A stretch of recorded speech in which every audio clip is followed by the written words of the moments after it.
naman ng mga netizens ang umunoy pa-VIP treatment kay Senator Amy Marcos matapos bumibisita sa isang simbahan sa Cebu. Habang hinarang daw kasi ang ibang churchgoer dahil sa mahigpit na dress code. Pinalampas naman ang sleeveless outfit ng senador.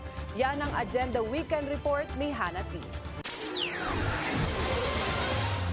Dinepensahan ni Cebu Governor Pam Bariccuatro si Senadora Amy Marcos kasunod ng online backlash na natanggap umano ng senadora dahil sa dress code. Binisita kasi ni Senator Marcos ang Basilica Minor del Santo Niño de Cebu kamakailan at spotted itong naka-sleeveless na damit. Sa isang Facebook post, pinaalala ni Bariccuatro na ang sinulog ay panahon para sa selebrasyon, culture and community. Naniniwala raw siyang kailangang respetuhin ang church dress codes kasabay ng pagpapakita ng hospitality sa mga bumibisita sa Cebu.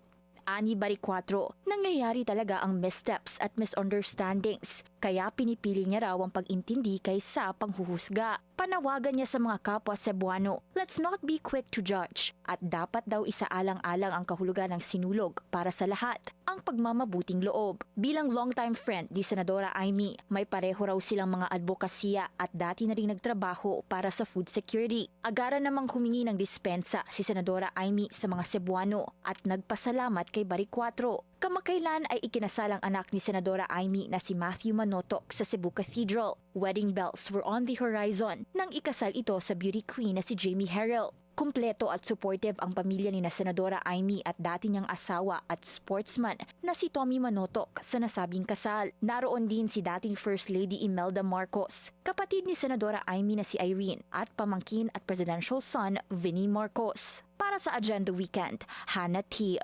Bilyonaryo News Channel.